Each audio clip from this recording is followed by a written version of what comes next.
Yo, what's up, everyone? Bit of a different video today, but I feel like one thing the hockey hobby market is missing, critically missing, and it's just a giant lack of, and I'm going to try to help provide in this video, is good takes, good analytical, logical takes. And unfortunately, the hobby is just filled with a lot of very casual, very facile sort of takes that when you dig deep into them, they just don't hold up. And I think this clip here from the Hockey Cards Gong Show is going to be a good example of one of those. So we're going to kind of take a look at this prediction, I guess we'll say, or this take from Josh from Hockey Cards Gong Show. By the way, I'm going to have to kind of beat up on this take a lot in this video. It's not personal. I think Josh is really nice, and I think his podcast is great. But it's the take that I'm taking exception with here. So anyways, here is the take. So we'll start with this. If he doesn't win a cup, his hobby market will go down until he's Marcel Dionne. Okay, so the take there is if Connor McDavid doesn't win a cup, his hobby market will go down until he is Marcel Dionne. So what is that take saying? Well, it's basically saying that McDavid is going to lose all his hobby collectability based on a Stanley Cup. And why do we know that's true? Well, first off, let's look at McDavid's market. He's got multiple $100,000 plus cards. He has 3 cards over 200,000 US. His best sale was recently 305,000 US for his Ultimate Shield, which is probably his single best card. But let's compare that. So this is obviously a robust market, for a modern player. This is the best market anyone has. Now let's compare that to Dionne, because this is where McDavid is heading without a cup, according to Josh's take. So let's go like that. And okay, so this is Dionne's market. His best sale ever is 15,000 USD, and that's for his best card, PSA 10 OPG rookie, and I think this card's like a pop 6. So given how low the pop count is there, that is definitely not a high price, and a lot of people would just spend that much money, if they're collecting key Hall of Fame vintage rookie cards, especially for hockey. This would be quite a key card and very low supply. So $15,000 is nothing for that. 6,000 in 2017 is his second highest sale. So Dionne only has 2 sales ever above 3,600 US dollars. So this is basically no hobby love at all. I think the only reason this card is selling is because its status is a key Hall of Fame rookie card that people want for their vintage sets. But there's basically no one out there collecting Marcel Dionne, right? Like, people aren't like, oh, I'm a hardcore Dionne collector. I don't literally mean no one, because I'm sure there is a couple people. But, in general, there's not a hobby demand for his cards.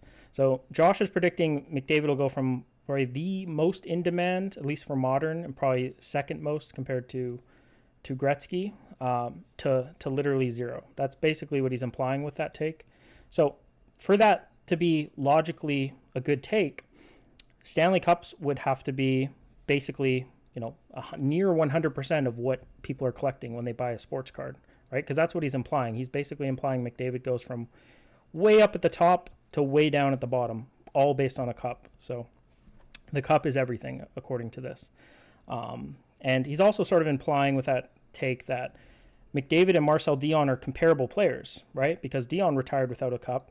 So therefore, if McDavid retires without a cup, he will be comparable to Dionne, which literally for the cup part of that would be true, of course. If McDavid retires without a cup, he will have 0, and Marcel Dionne has 0. So that would be a comparable thing.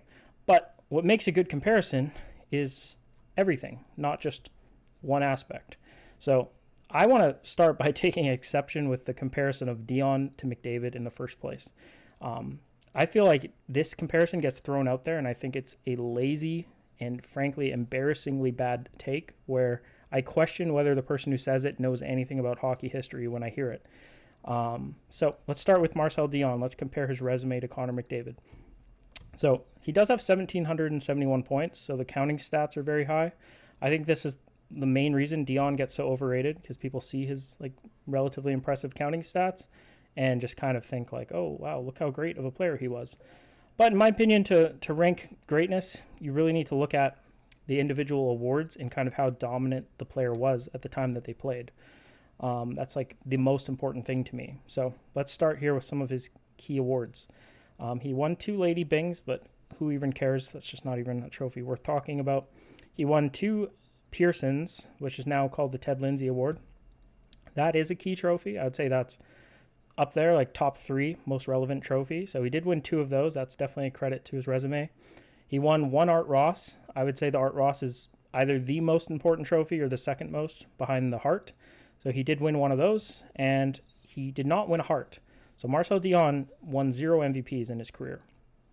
So that's kind of important because we're already saying like, oh, McDavid is going to be Dionne. It's like, hello, Dionne is a 0-time MVP winner. McDavid won 3 by the age of 25. Like, what are we doing here? Like, a comparison needs to be comparable on multiple points, not just like one aspect. Oh, they both have the same amount of cups, so they're the same player. I can literally take that logic and say that Patrick Maroon is the same as Crosby. They both have 3 cups, so therefore they're the same player. Marcel Dionne and McDavid have 0 cups. They're the same player. Doesn't work. Obviously, that logic is terrible, right? Like, if I'd say, Maroon is comparable to Crosby because of cups, you should laugh at me the same way I'm laughing at the idea that Dionne is comparable to McDavid. Let's take a look at his sort of career. We'll start with the regular season. So he did have a bunch of 100-point seasons. I think I can't remember 10 of them or something. We could count them, but who cares? He had a bunch of 100-point seasons. I will say though, he played in one of the highest scoring eras in NHL history, the late 70s and early 80s. And a lot of his career, his early part of his career before he got into his late 20s and 30s, was prior to Gretzky entering the league. So the fact that he has not won an MVP, it's not like you can just say, oh, well, Gretzky won all the MVPs back then. That's why he didn't get one. It's like, no, from age 20 until age 27, he had all this time without Gretzky there to compete with, to try to get MVPs. And, he never, we got 3rd in the voting once, 5th, 8th. So, yeah, he just never won an MVP prior to Gretzky. After Gretzky arrived, that was too late. He wasn't going to get any MVPs, but he had plenty of chances to get it. So if you would try to take away the MVP thing and say that was because of Gretzky, I think that does not hold up. But if we look at his 1 Art Ross, I kind of feel bad. Like, the guy only won 1 Art Ross, and I gotta kind of call it out as being a bit fraudulent because he was tied this year with Gretzky. We can see this actually. Yeah, see, Wayne Gretzky, Dionne, same amount of points, but Dionne won the tiebreaker that year because he had more goals than Gretzky. But we can see here, Dionne played 80 games, and Gretzky, I think, played like 78 or 79 or something. Let's go find it. Yeah, 79. So Gretzky played a 1 game less, which means he had a higher points per game. And since the Art Ross is the trophy given to the player who's the best at getting points and gets the most points, points per game is way more relevant than goals for a tiebreaker.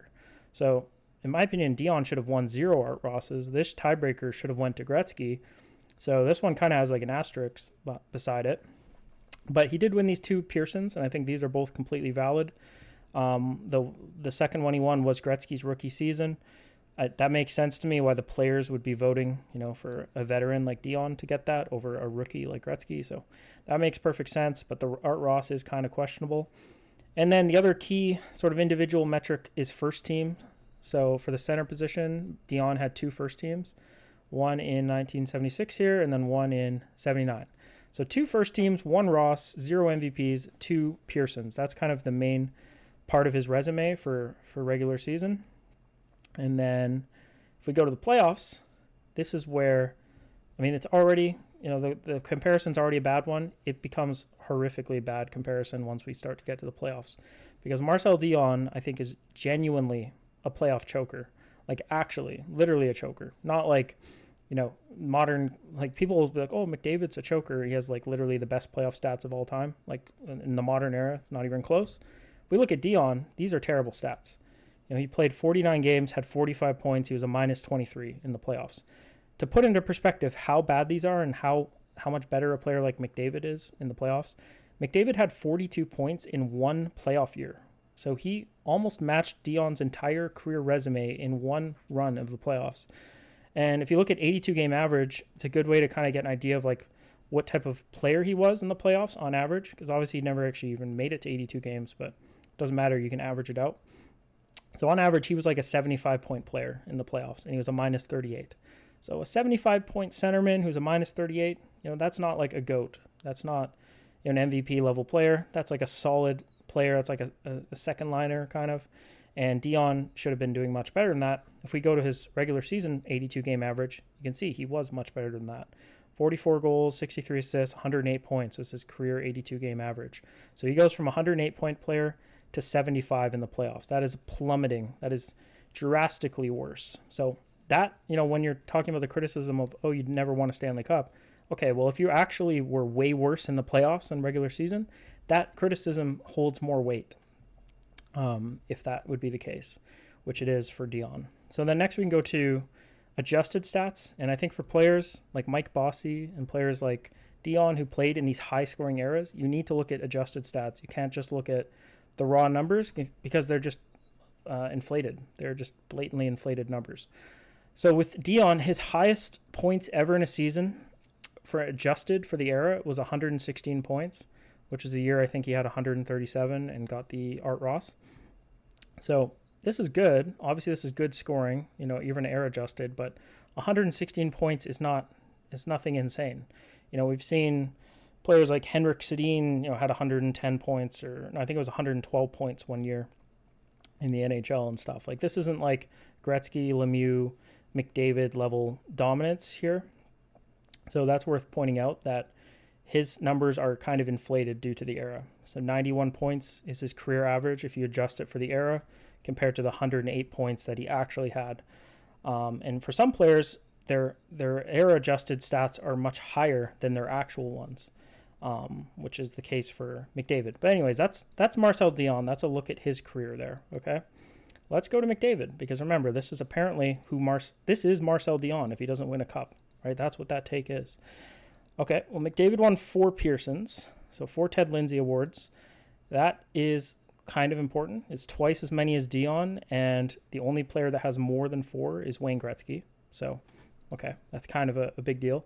McDavid won 3 MVPs by age 25, so that's also very relevant. Sidney Crosby does not have 3 MVPs, and he's played twice as long as McDavid. That's a player who gets spoken about as like an all-time great top 10, top 5 player. And, he doesn't even have 3 MVPs. Remember, Dionne has 0 MVPs. Then the most, I think, impressive part of McDavid's resume, 5-time Art Ross. Just having 5 Art Rosses is crazy. Not a lot of players in NHL history have done that. I believe it would just be Jágr, Gordie Howe, Jágr, Lemieux, Gretzky, who have at least 5. Could I be forgetting someone? I don't think so. I think that's it. I'm pretty sure that's the list. But yeah, for MVPs, the only players who have more than 3 are Gretzky, Gordie Howe, and Eddie Shore, I believe. And then I'm pretty sure Mario has 3, and Bobby Orr also has 3, if my memory is correct.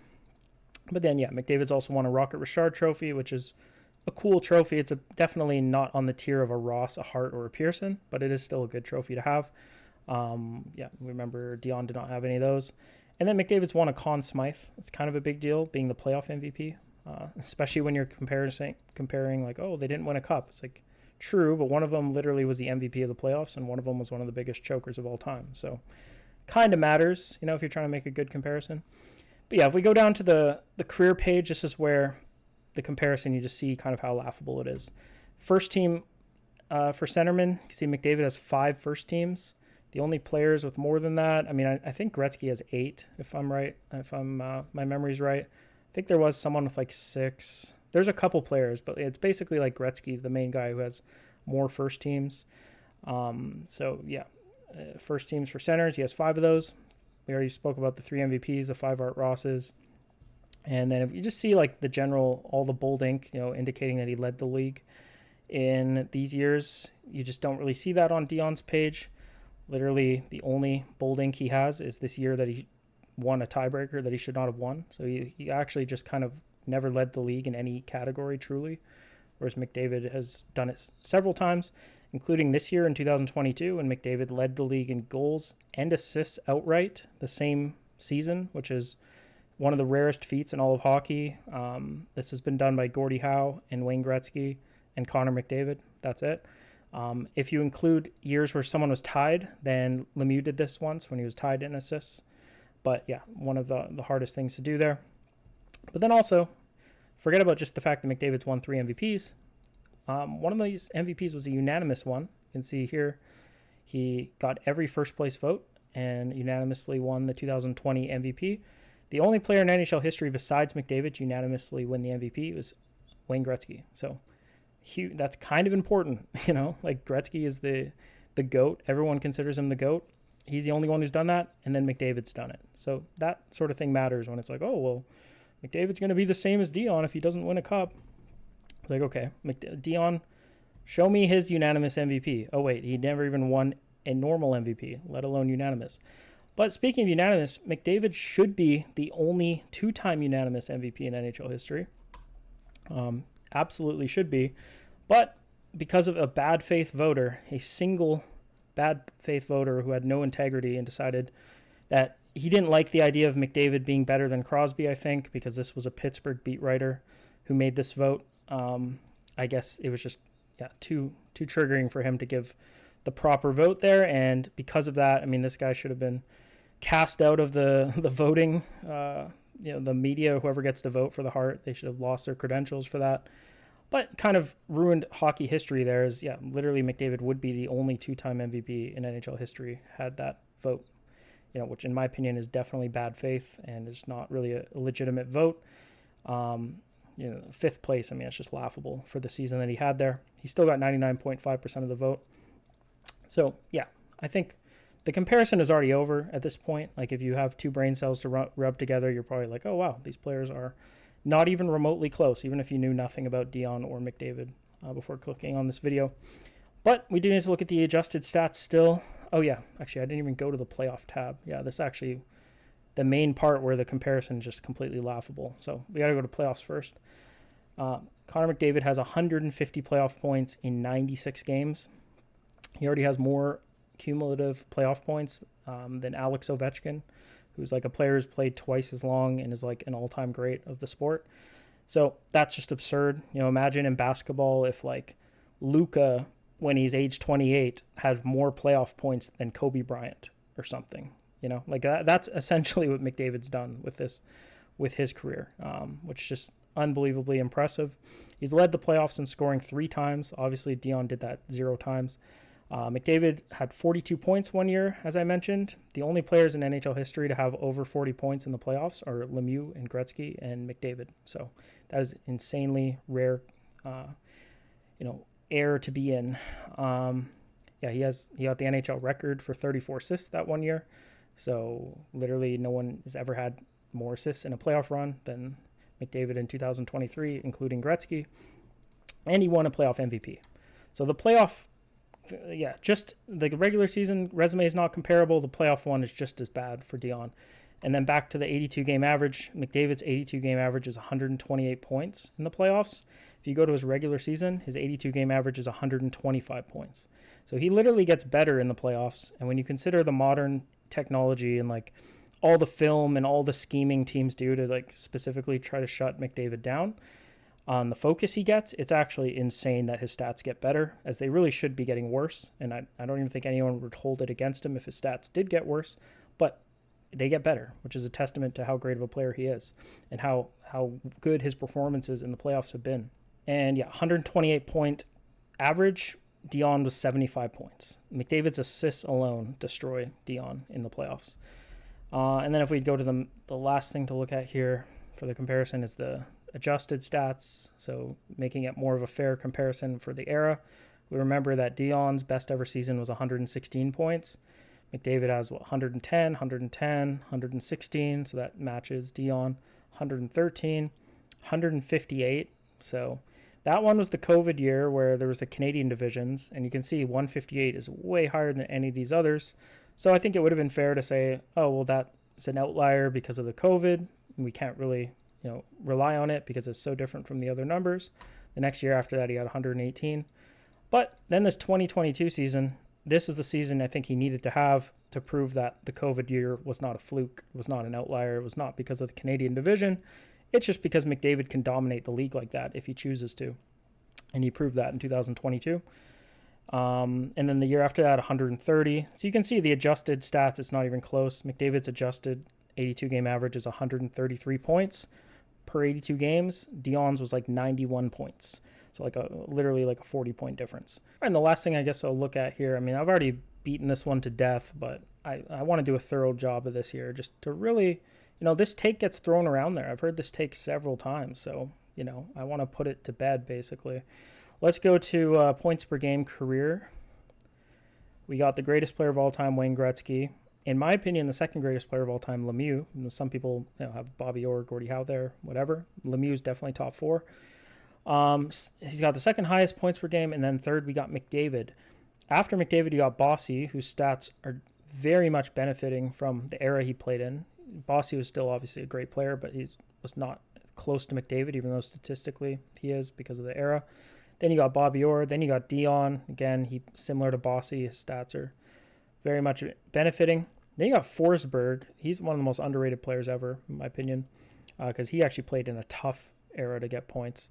And then you got Crosby. So no player from McDavid's era until Crosby, who's in 9th place. So you can see McDavid is just way above everybody besides the two greatest forwards ever. Next, let's go to playoff points per game, because we did see Dionne on that list. He was there, but he was a little bit behind. But if we go to playoffs, which after all, if the cup is what matters, the playoffs are the time that the cup gets awarded. So looking at the performance of the playoffs would be a very important metric for that. McDavid 1.563, so his stats are better than regular season. He's close to second place, actually, over Mario, and Gretzky's still in first. This time, there is no Marcel Dionne to be found anywhere because we saw his stats were absolutely terrible. He'd probably be in, the top 100 maybe, something. He's nowhere near top 3 where McDavid is. So hopefully that is a good example of just how poor of a comparison that is. And the other way I think to look at this is think about what if Dionne had the same resume I just showed you, except that he was a 4-time Stanley Cup champion. Let's say the Kings were just not quite as bad, and they won 4 cups during that era. What would be the difference for Dionne? Where would we be ranking him? Would anyone have Marcel Dionne top 5 all time because he had won 3 cups with this resume? Hell no, nobody would. Honestly, his ranking would probably be almost identical to where people rank him now, which is 20 between 20 and 40th all time or whatever. I just don't think cups even matter much for his resume. He would be, think of it this way, Dionne would not be having 300K card sales if he had 3 cups. No one would care. His cards would sell for the exact same amount because people just do not care.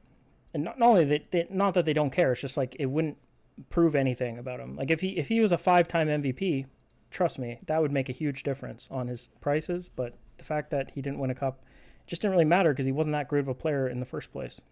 All right, so let's do a recap, because after all, if we're making a comparison, there should be multiple points where the comparison is a good one, right? And you can see in this case, it's just not really the case. If we go MVPs, McDavid by a mile. Art Ross's go to McDavid. Lindsay's go to McDavid. First team, McDavid. Points per game goes to McDavid. Adjusted, McDavid. Playoff performance, McDavid by a mile. Conn Smythe, kind of related to playoff performance, but yeah, McDavid has one of those.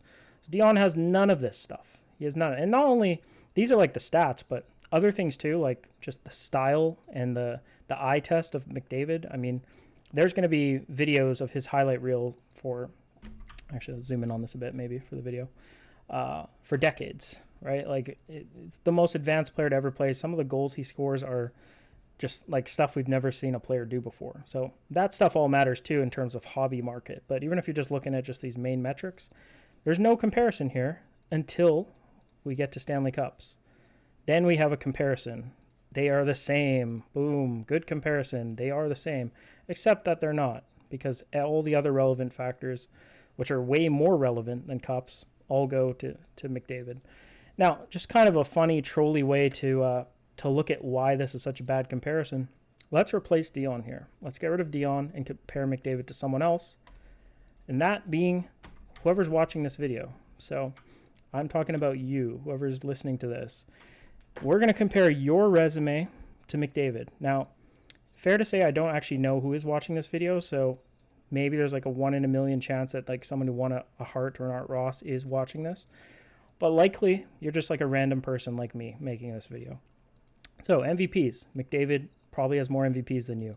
Art Rosses, I'm guessing McDavid has won more of those than you. Lindsay's, probably. I don't know who's watching, but you probably have not won as many Lindsays as McDavid. First teams, yeah, we get the point. Stanley Cups, okay. Well, don't sell yourself too short because you actually are tied with Connor McDavid for Stanley Cups. The random person watching this video, you are tied. You have the same comparison as Marcel Dionne in terms of these categories. You literally are tied with cups the way Dionne is, and you're not winning any of these other categories the way Dionne is. So that should kind of expose how goofy of a comparison it is, because, you know, if I would compare for golfers, let's say Masters victories, has the person watching this video, what are the odds they've won as many Masters as Tiger Woods? The odds are 0%. Yet here you are watching and you've won the same amount of cups as Connor McDavid. Well, what does that tell you? That cups really aren't that relevant because McDavid's one of the best players in history of the sport, and you're a random person on YouTube and you've won the same amount of cups. That would never happen for Masters victories in golf. You know, there'd never be a random person with as many. There would never be that for like the Tour de France or any of these metrics that actually rank greatness. The problem is the cup is a team trophy, and team trophies don't capture in a sport like hockey. They don't properly capture individual talent. And we know this is true because I'm just going to go on a tangent about this too, because this is another one of the dumbest takes in all of the hobby about championships. Not only that people think the hobby cares, because they really don't, which I'll show an example in a second here, but for like all-time GOAT debates, if cups are the primary thing that matter, the primary point of comparison, well, here's your GOAT list. We got Henry Richard at 1, 11-time cup winner. I mean, where's Richard's market at? Does anyone want to collect Henry Richard? I mean, it'd be kind of cool, I guess, to collect the player who has the most Stanley Cups. That's like a cool piece of trivia. But he's 0 MVPs. He never won the Art Ross. He had, one first team in his entire NHL, his entire career. So, yeah, sorry, just not impressive. And that's 11 cups. So shouldn't we be ranking that as the best? Or how about this one? Dick Duff. Have you ever heard of Dick Duff? I haven't, but he's got a funny looking name, so I clicked his profile. He has six Stanley Cups. So, McDavid has 0. So Dick Duff, or do we want to go start collecting this guy? Let's see. Well, he won nothing else. He's minus 46. No first teams, no key awards, but he's got the 6 cups. So yeah, obviously cups are not the main thing people care about. It's not even close because, you see like Messier here is another good example. Messier has 6 cups.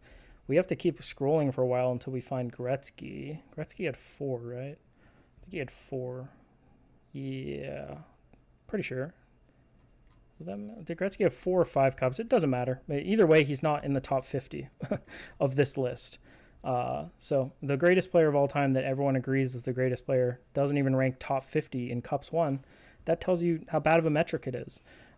Imagine if Tiger Woods was not in the top 50 of Masters winners. Like, how ridiculous. Like, what if Tiger Woods was not top 50 in Majors won? That's impossible because Majors won is actually a good metric. Stanley Cups are not. And this list is literally proof of it. So I'm probably dropping way too much logic and facts on people, and a lot of people are just very, very much not like critical thinkers like me, and they like more kind of facile narrative thoughts like, oh, the Stanley Cup is like, it's more of like a romantic notion to people, like, oh, the point of the sport is to win the cup. It's like, yeah, I agree. The point of the sport is to win the cup, but when you're comparing 2 players to each other, you're not playing hockey, you're not playing the sport, you're comparing 2 individual players, which is different. You don't want to take the point of the sport, winning the cup, to use as your metric, because if you did that, you'd have to agree that Henry Richard is the GOAT, because there you go. He did it the most. He achieved the point of hockey more than any other player. But obviously no one thinks like that because they don't think he's the GOAT. I'm sure there is some senile, insane person who does think Richard's the GOAT out there, but yeah, consensus certainly not. All right, and lastly in this video, I want to just use a card which is auctioning right now, which I think is an incredible example of how little the hobby cares about championships compared to what people say. And that is this Barry Sanders green PMG out of 15. Now, this is an incredible card. It's currently for auction on the Premier auction. It's at $150,000 pre-buyer's premium. So that's what, 180,000 US this card is guaranteed to sell for, but there's 7 days left. So who knows how high this is going to go. But I want to use this card to do a comparison, because Barry Sanders never won a championship. And there is a bit of a debate out there between these two players, Emmitt Smith versus Barry Sanders, and sort of like the GOAT debate. I'm not that versed in it, but my basic understanding of it is that Emmitt Smith, people consider he had better teammates, better linemen, and if you look at the individual stats, even with Barry Sanders being on a worse team with worse offensive linemen, he still had a higher rushing average. But then, yeah, Emmitt Smith beats him in like the cumulative stats. And then if we go, of course, down to championships, Emmitt Smith has won 3 championships. But then, yeah, they both won an MVP, I guess. Barry Sanders won Offensive Player of the Year twice, which Emmitt Smith didn't. So they have some like back and forths there, but a lot of these stats are in Emmitt Smith's favor, and especially if you think championships are what the hobby cares about, 3 versus 0. That should be a huge point, right? Well, the hobby just doesn't care as much as you guys think it does, because $66,000 for this card, the exact same card in the exact same grade, and this sold this year in May 2025. So about as good of an example as you can get of like, a GOAT who has a lot of his resume because of, championships. He was still a great player, obviously, but I think everyone who watched football, when they'd watch Barry Sanders, it was like, this is the most talented player they've ever seen. And you can see how that's reflecting in the collector psychology all these years later. Why aren't they trying to buy the guy who won the 3 championships? Because that's not what people want to collect. They want to collect style and talent. And that's why people collect McDavid. And I can say that as someone who collects McDavid. I've never bought a single card of his because of a guess of future, maybe he'll win the cup in the future. So I'm going to spend thousands and thousands of dollars on. It's not like the chance of McDavid not winning the cup is like a real chance. It's like 20 to 30, maybe 40% chance. Like no one is spending $100K on a card when if there would be that much of a chance it would go to Marcel Dionne. Like that's a ridiculous take. And hopefully all these examples, I don't know, I don't even care if anyone watches this or agrees with this. It's just I have a high sensitivity towards truth and logic. And when I hear stuff that's so untrue and so illogical, and there's so many counter examples, like this Barry Sanders is an incredible example here. It's at 180. It's literally 3x Emmitt Smith. 3 times as much. And there would probably be some genius back in the 90s. Oh, careful with Barry Sanders cards. If he never wins, his prices are going to drop down to, name some random running back that no one cares about, like, compared to Marcel Dionne. So, yeah, that's enough. I think that's enough of a dunk on that take. But, yeah, I think the hockey market is just starving for good takes. So, glad to provide one here in this video. So, yeah, if anyone wants to comment, my comments are open. If anyone wants to debate any of the stuff I said or have some good counter examples, some good counterpoints, I'd be happy to hear it. But yeah, thanks for watching.